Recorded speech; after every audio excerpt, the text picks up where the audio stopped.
Applied Magic by Dion Fortune. Narrated by Matthew Schmitz.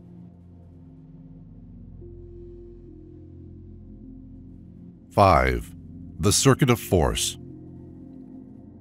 It is not easy to convey Eastern thought to Western readers because the dictionary equivalent of the terms employed is very far from being their significance in mystical thought. It is well known to those who have penetrated beyond the outer court in these matters that there is a special use of language, a double entendre, as it were, which is made use of wherever questions of practical procedure are under discussion, lest the once born should discover the shortcuts to the secret places of the soul. It is both right and necessary that this precaution should be used, and it will be observed in these pages, for these shortcuts are effectual psychological devices and can be made use of by the uneducated as well as the dedicated, and if they are employed by persons with unpurified and undisciplined minds, can prove unfortunate for others as well as themselves. I would be the last to deny an adult the right to burn his own fingers if he so desires, but think it best to withhold from him the means of raising conflagrations in other folk. Another difficulty in the way of conveying Eastern thought to Western readers lies in the fact that the attitude towards life of East and West is entirely different. This is strikingly illustrated by the sacred buildings in the two hemispheres. In the West, the central emblem commemorates suffering. In the East, it commemorates joy. The men and women conditioned to these emblems naturally evaluate the experiences of life differently. As Kipling truly said, the wildest dreams of Kew are the facts of Kathmandu, and the crimes of Clapham chased in Martaban. The best approach to Eastern thought is through a classical education. The Greek and the Hindu would have no difficulty in understanding each other. Each has the same concept of nature and the same regard for asceticism as a means to an end, and not as an end in itself. Eastern thought, however, has penetrated far more deeply into natural religion than the Greeks had the capacity to do, and the mysteries of Dionysus and Ceres are but pale shadows of their Eastern prototypes. It may not be without value in this connection to examine what is known concerning the origin of the Greek mysteries. It is believed, and for the grounds for this belief, the reader may turn to the pages of Prolegomena to the Study of Greek Religion by Jane Harrison, that when Greek national religion began to lose its hold on an increasingly enlightened people, an attempt was made, by no means unsuccessfully, to provide a rendering of it acceptable to thinking men by borrowing the method of the Egyptian mysteries and expressing it in terms of the older, earlier Greek nature cults that preceded the highly poetized tradition of the Bright Olympians. These old nature cults still lingered in the out-of-the-way parts of Greece, in the islands, and in the mountains, and the mystery myths show clearly that their originators knew this fact, for in them the god comes down from the mountains or the goddess takes refuge in the island.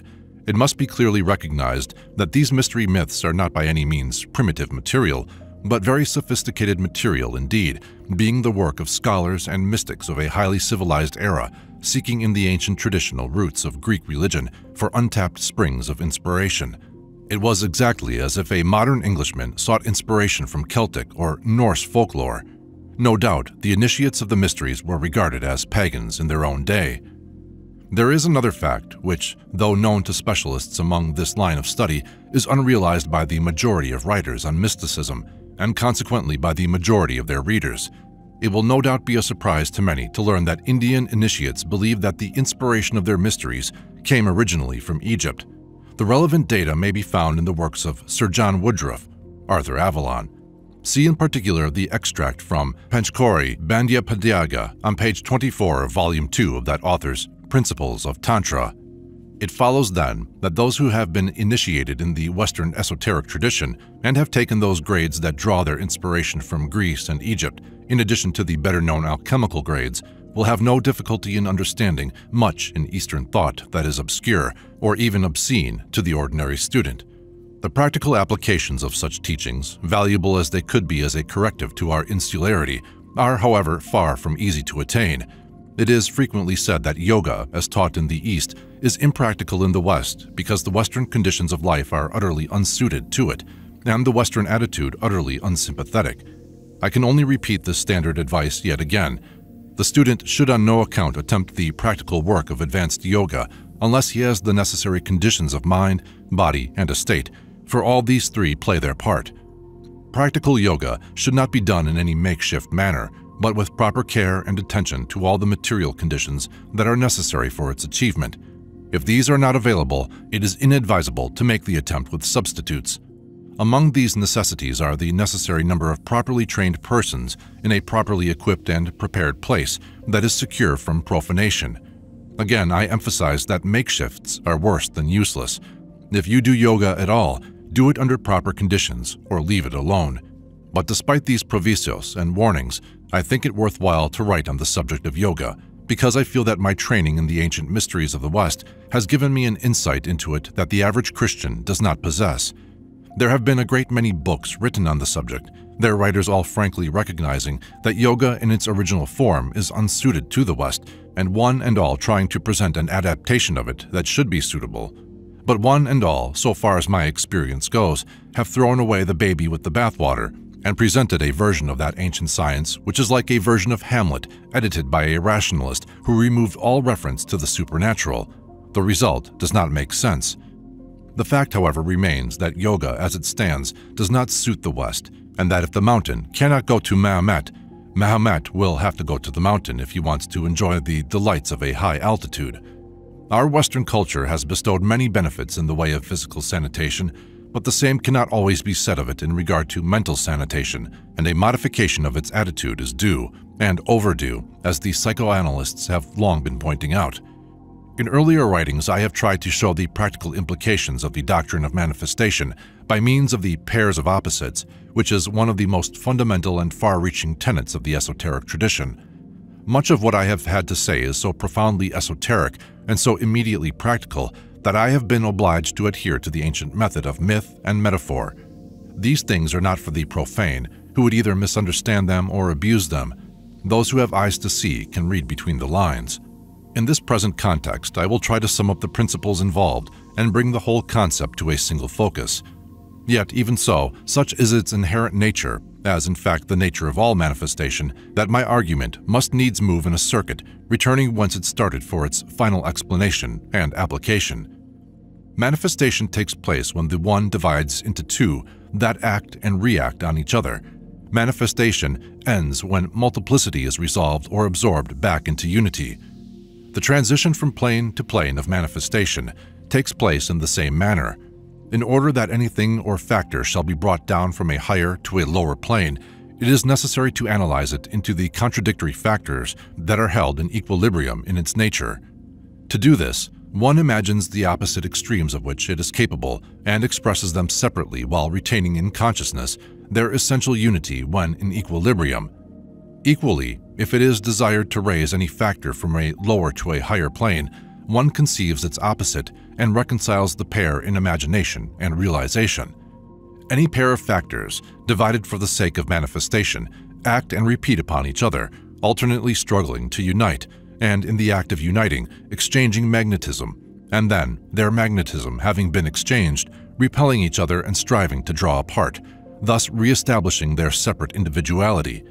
Then, this established, and a fresh charge of magnetism having been generated, once again they yearn towards each other in order to exchange magnetism, the more potent giving off and the less potent receiving the charge. It must never be forgotten in this respect that relative potency is not a fixed thing depending on mechanism or form, but a variable thing depending upon voltage or vitality. Moreover, the charge passes backwards and forwards as an alternating current, never with a permanent one-way flow. These are fundamentals of the concept, and they have their application to every aspect of existence. Ignorance of them, and our inveterate tendency to try and maintain the status quo whenever and wherever it is established, causes endless sterility, as needless as it is destructive and wasteful, and whose cause is utterly unsuspected. An illustration will serve to show the far-reaching ramifications of the influence of this principle. Apply those concepts to the relationship of initiator and candidate, of leader and follower, of man and woman. Then, having so applied them, reread these pages and see if you can then see what is written between the lines. But not only is there a flow of magnetism between the pairs of opposites, but there is a circulation of force between parts and the whole. Man is a perfect microcosm of the macrocosm. None other creature, so it is taught, shares this development. To the angels, the lower aspects are lacking. To the elementals, the higher. In consequence of his manifold nature, man is in magnetic relationship with the cosmos as a whole, not merely with a limited or selected presentation of it. There is a flow and return between every aspect of our beings and characters and the corresponding aspect in the cosmos. Just as the chemical elements in our dense body are derived from and returned to the general fund of matter, so by the processes of metabolism, the psychic factors in our subtler bodies are neither static nor exclusive, but are maintained by a perpetual flow and return like a hot water circuit which flows from boiler to storage tank and back again by virtue of its own physical properties. If we are for any reason cut off from this free flow of natural force, some aspect of our nature atrophies and dies. Or if the flow is checked without being blocked, some aspect suffers starvation. There is a characteristic deadness when this occurs, readily recognizable in all the relations of life when once its nature is realized. If the initiator is not in contact with spiritual forces, he cannot pass them on to the candidate and so fails to initiate. If the candidate brings no real depth of feeling to his initiation, he gives out no magnetism, and as magnetism can only be poured into a person who is giving it out, a little understood but far-reaching truth, that candidate receives no downpouring of power, and the initiation is ineffective. If a leader has not great principles to guide him, but is a mere opportunist, his inspiration to his followers will consist in no more than a hope for a share of the spoils. If a man and a woman are not each in touch with nature, they will have little to give each other that is of any vital value, and so will soon part on the inner planes, even if the convention holds them together on the outer plane. The operation of magnetic interchange in all its aspects can be cultivated and developed. In its subjective aspect, it is developed by certain hatha yoga practices, which, though definitely dangerous if done incorrectly, are very valuable if done correctly. Without this development of the subjective magnetism and the acquirement of skill in its direction and control, it is impossible to operate either safely or satisfactorily the contacts with the corresponding reservoirs of magnetic force in the cosmos. But once some degree of development and skill has been attained, it is a waste of time to persevere with exclusively subjective methods. Contacts with cosmic forces, however, are not things to be made at random, any more than contact with a lightning flash. Therefore, formulae are used to enable the mind first to contact, and secondly to control the chosen cosmic force. These formulae can, in the case of experienced operators, thoroughly skilled in the art, be purely mental, and consist of images in the imagination representative of the force in question. But only very highly developed people can obtain results by purely mental means, and for less developed people, the cooperation of others in group working is necessary. Solitary working soon becomes arid, wearisome, and unproductive of results, as every student of occultism can testify. Nevertheless, unless there is solitary working, the operator becomes demagnetized. Consequently, we must accustom ourselves to the idea of a perpetual change of state and alteration between subjective solitary working and objective group working. Not otherwise can we hope to maintain the sense of zest which tells us that the forces are flowing freely. These things are the secret not only of magical power, but of life itself in all its relationships. They are things of which even the most enlightened exoteric thought is entirely ignorant, and they are the real keys to practical occult work. They are the lost secrets of the mysteries, secrets which were lost when an ascetic religion, though a valuable and corrective to excess, destroyed the polarizing opposite truth, which alone could maintain it in equilibrium. It is the great fault of our ethic that it is incapable of realizing that one can have too much of a good thing. When, in order to concentrate exclusively on God, we cut ourselves off from nature, we destroy our own roots. There must be in us a circuit between heaven and earth, not a one-way flow, draining us of all vitality. It is not enough that we draw up the kundalini from the base of the spine. We must also draw down the divine light through the thousand-petaled lotus. Equally, it is not enough for our mental health and spiritual development that we draw down the divine light. We must also draw up the earth forces. Only too often, mental health is sacrificed to spiritual development through ignorance of or denial of this fact.